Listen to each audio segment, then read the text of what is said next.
मैं हूं गीतांजलि और आप देख रहे हैं सूर्यादित्य न्यूज। आई रुक करते हैं खबरों की तरफ।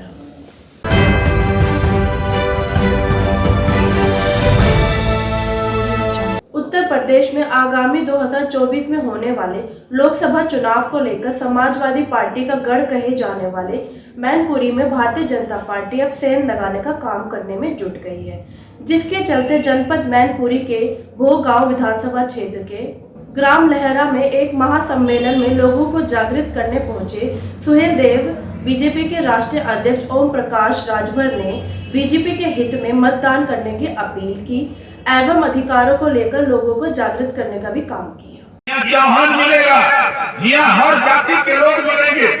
क्यों मिलेंगे? ये देश में हम लोग चाहते उमेश यादव जोरदार ताली बजा के इनका स्वागत करो। हमारे बल्ली चौधरी जी हैं जो जाट बिरादरी से आते हैं, जोरदार ताली बजा के इनका स्वागत करो। अजय यादव जी कहाँ चले गए? ये देखिए अजय यादव जी हैं जो एकदम रात नहीं लगे हुए थे। हमारे शिशुपाल जी लगे हुए थे यही पूरा का पूरा। ये शिशुपाल जी, साकिर अली मंसूर जी प्रदेश अध्यक्ष, जोरदार ताली बजा करके साकिर भाई का स्वागत करिए। आजादी के बाद कांग्रेस की सरकार रही, सपा की सरकार रही, बसपा की सरकार रही, और आज भी बंजारा की बस्ती में चले जाइए, कश्यप की बस्ती में चले जाइए, पाल प्रजापति बघेल के यहाँ चले जाइए, नाई गोंड लोहार के यहाँ चले जाइए, आज लोध के यहाँ चले जाइए। रास्ते के लिए लोग तरस रहे हैं। आज जो 27% आरक्षण 1993 में लागू हुआ, आज अपने मैनपुरी में उठा के देखिए। कश्यप को हिस्सा नहीं मिला, पाल को नहीं मिला, बघेल को नहीं मिला, कश्यप बिंद को नहीं मिला, चौहान को नहीं मिला, नाई गोंड को नहीं मिला। ये क्यों? ऐसा क्यों भेदभाव हो रहा है? तो इनको जागृत करने के लिए हम लोग इसी तरह छोटे छोटे कार्यक्रम करके लोगों को जागृत कर रहे हैं कि आप अपने हक के लिए लड़ो। कल तक आप अंग्रेजों के गुलाम थे, आज नेताओं के गुलाम हो। उस गुलामी से छुटकारा लो अपने हक हिस्से के लिए। जो आज देश में गरीबों के उत्थान के लिए जो योजनाएं बन रही हैं, वो योजनाएं सरकार की, चाहे केंद्र की हो, चाहे प्रदेश की, चाहे माननीय नरेंद्र मोदी जी के यहाँ से हो, चाहे माननीय योगी जी के यहाँ से हो, दोनों योजनाओं लेकर के हमारे अधिकारी, हमारे नेता, मंत्री, विधायक सारे लोग गांव तक जा रहे हैं। योजनाएं अब पूरे प्रदेश के हर गांव तक जाकर के उनको लाभ दिलाने का काम किया है। मैनपुरी सपा का गढ़ है, क्या कहेंगे? चूंकि जिस तरीके से मीटिंग है, ये कहा जा रहा है कि भाजपा आगे करके जो है चुनाव लड़ना, जीतना चाहती है। अच्छा ये बताइए, आजमगढ़ भी गढ़ था न, खत्म हो गया न? ये प्रदेश किसी का गढ़ नहीं है, लेकिन पहले ये पहले कांग्रेस का हुआ करता था। आप उठा के देखिए, ये कांग्रेस का गढ़ था पूरा प्रदेश, वो खत्म हुआ। फिर सपा बसपा, कुछ दिन सपा कुछ दिन बसपा। अब दोनों आप देख लीजिए, शायद ओम प्रकाश राजभर समाजवादी पार्टी के साथ नहीं रहे होते तो समाजवादी पार्टी को 47 सीट मिली थी, हम नहीं थे ना। हमारे जाने पर 125 पाए हैं, चाहे वो जितना बहक लें। और हस्र वही होने जा रहा है जो 2017 में हस्र था, उससे भी बदतर हस्र होने जा रहा है। तो मैनपुरी से शुरुआत करके आपने सीधा, अरे महाराज मैं तो 30 तारीख को था अरवल में, बिहार में, और कम से कम 10,000 की भीड़ थी। आप यहाँ आप सुबह से यहाँ हो, आप देखो हम 6 घंटे लेट है ना, लेकिन आपके सामने क्या नजर आया? इनका प्रेम है नेता के प्रति, इनका है कि नहीं हमारा नेता हमारे लिए लड़ रहा है। तो हम पूरे प्रदेश में, यही मैनपुरी नहीं, हम झांसी, बादा, चित्रकूट, हमीरपुर, जालौन, 7 जिले बुंदेलखंड जाते हैं। हम सहारनपुर, बागपत, शामली जाकर के वहाँ मीटिंग कर रहे। इसी तरह हम आपके एटा, इटावा, कन्नौज, कासगंज, कोई इलाका बता दो, कोई जिला बता दो जहाँ हम मीटिंग न कर रहे हों। ये कोई मैनपुरी नई बात हो रहा है? अभी किसरी में हमने आकर के कोरोना मीटिंग किया था, आप लोग थे वहाँ, आपने देखा वहाँ का नजारा। तो ऐसा नहीं है। मैं फिर बार बार कहता हूँ, जो नेताओं ने समाज को गुलाम बना के रखा है, उनको गुलामी से छुटकारा दिलाकर उनको रोटी, कपड़ा, मकान, शिक्षा, दवाई हम दिलाने के लिए हम लोग लगे हुए हैं। हमारे माननीय मंत्री, परिवहन मंत्री जी हैं माननीय दयाशंकर सिंह जी, इनका पूरा सानिध्य रहता है। हम आए हैं, आप लोगों से भी क्षमा चाहूंगा। अगली बार हम लोग आएंगे तो प्रेमचंद कश्यप साथ में बैठा के हेलीकॉप्टर से आएंगे टाइम से। विरोधी दल लगातार कह रहे हैं कि जब भी चुनाव आता है तब आपको सामने कराया जाता है। तो सपा वाले भी तो सामने किए थे, तो सपा वाले 125 पा गए, अब तो हम उनके सामने से हट गए, अब वो कहाँ जाएंगे? आपका जब सपा से गठबंधन था तो आपने एक बयान दिया था मैनपुरी में कि योगी जी और मोदी जी को छठी का दूध पिलाकर उनके घर भेजेंगे 24 में। देखिए वो चुनावी जुमला था, ठीक है। आप देखिए अंबेडकर नगर, आजमगढ़, गाजीपुर, बलिया, बस्ती जैसे जिलों में खाता तक नहीं खुला, कहीं 1 सीट कहीं 2 सीट। हमारा अपना जहाँ धरातल है तो हम अपना काम करते हैं, अपने काम पर बोलते हैं। आज आप बताओ जाड़े में कड़ाके की ठंडक में यहाँ लोग आए हैं, और आए हैं 12 बजे से बैठे हैं ये सुनने के लिए। अब इनको कोई सोचे कि हम वोट ले लें। इंडिया गठबंधन की 3 बैठकें हुई, आपने कहा 3 राज्य साफ हो 3 गए। राज्य चले गए। चौथी बैठक में चौथी कैंसिल हो खत्म हो गए। चौथे- ये देखिए एक नारा बता दें, आपने गठबंधन का नाम दिया है, तो ये जनता के पैसे को ठगने वाले लोग हैं, जनता को लूटने वाले लोग हैं। इन लोगों ने एक बहुत बढ़िया नारा बनाया अंदर कि विपक्षियों ने ठाना है 24 में मोदी जी को प्रधानमंत्री बनाना है। विपक्षियों ने ठाना है। विपक्षियों ने, उदाहरण देख लो कि 8 बार बदले तो 1 बार नहीं पूछे।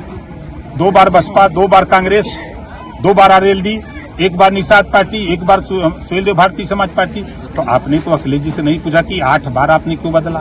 क्या लगता है आरएलडी फिर से मायावती जी का नहीं स्टैंड समझ में आ रहा है, किधर तो जाएंगे? मायावती जी से पूछो भैया कि उनका हमसे पूछोगे। क्या लगता है आरएलडी शामिल होगी बीजेपी में? की तैयारी है आपकी? खाता नहीं खुलेगा। आजमगढ़ से लौट आए हैं ना, जो आप गढ़ कह रहे थे ना, आजमगढ़ खत्म हो गया, अब बचा उधर तो कुछ नहीं है। अब इधर हम आए हैं। अब मैनपुरी में क्या हुआ? आप धैर्य रखो ना, आप धैर्य रखो। ये जहाँ बैठे हो आप देख लो, सही बात बता रहा 2 लाख हूँ। 80 ये जो हजार लोग से अधिक मतों से जीती थी डिम्पल यादव। 92,000 से जीते थे मुलायम सिंह जी, याद है? सपा बसपा गठबंधन में, भूल गए वो? जी। और बसपा का वोट निकाल दो तो कहाँ गए? नहीं, उपचुनाव और नहीं, देखो जो आप डिम्पल की चर्चा कर रहे हो ना, आप वो अंदर की बात नहीं जानोगे। दिन में भाजपा के खिलाफ बोलते हैं अखिलेश जी, डिम्पल जी, और रात को दोनों लोग जाकर के योगी जी, मोदी जी को गुलदस्ता भेंट करते हैं कि साड़ा हम गच्छा मिले। समझ रहे हो? क्या लगता है आरएलडी के बारे में? है उनका बयान है, और कांग्रेस का बयान क्या आया कि समाजवादी पार्टी बी टीम है। अच्छा, इस इलेक्शन में एक चीज देखने को आएगी कि बीएसपी का वोट परसेंटेज बढ़ा है। वो हमारे लिए गठबंधन मजबूत हो रहा है। देखिए नहीं, अखिलेश जी का कहना ये है कि भारतीय जनता पार्टी ताकत में रहेगी तो हमारी पार्टी जिंदा रहेगी, कांग्रेस बढ़ेगी तो सपा खत्म होगी। इस नाते ओम प्रकाश राजभर भारतीय जनता पार्टी एनडीए में सट करके सहयोग कर रहे हैं, अखिलेश जी हट करके सहयोग कर रहे हैं। आप लगातार पार्टियां बदल रहे हैं, क्या लगता है कि प्रदेश में अखिलेश यादव जी के बयान, गठबंधन है, कांग्रेस चालू पार्टी है, कांग्रेस को वोट मत देना। जो भी होंगे इसकी जांच हो रही है, जो भी पकड़े जाएंगे और जो भी इसमें लिप्त होंगे, चाहे वो कितने भी ताकतवर क्यों न हो, किसी को नहीं छोड़ेगा। राज्यों में बजट आएगा, 3 में तो नहीं सकता। अखिलेश यादव वो कह रहे हैं कि सीट अब हम बांटे गठबंधन बढ़ जाएगा। जिस तरह से इंडिया गठबंधन में डॉट डॉट है, उसी तरह से इन लोगों के विचार में भी डॉट डॉट है।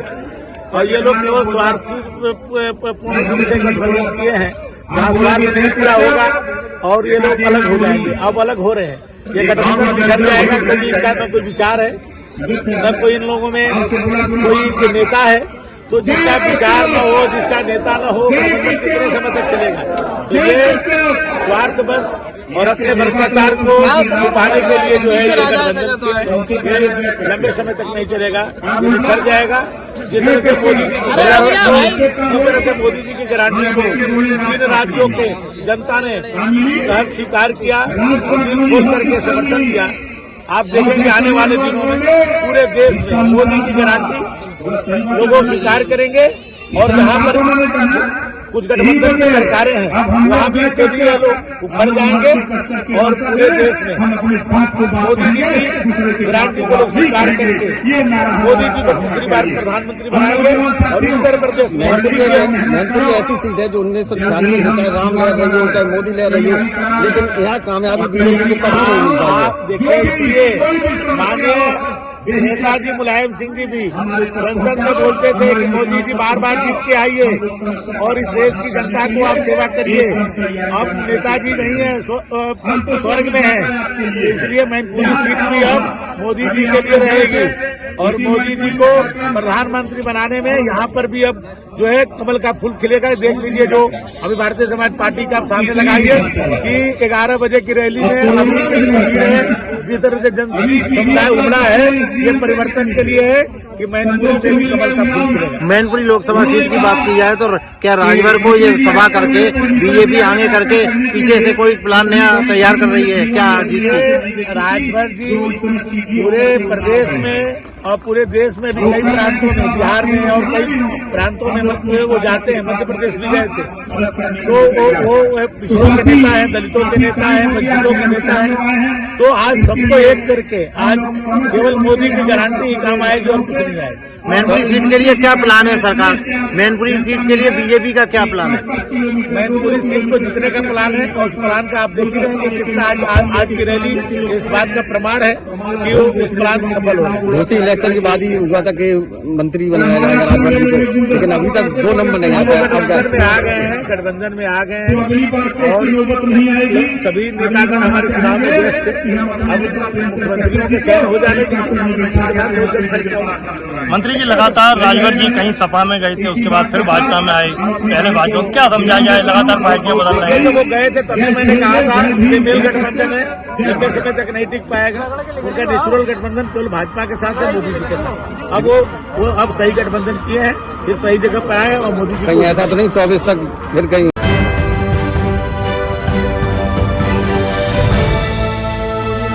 आज के लिए खबरों में बस इतना ही। कल फिर होगी आपसे मुलाकात। हमारे चैनल को लाइक, शेयर और सब्सक्राइब करें। नमस्कार।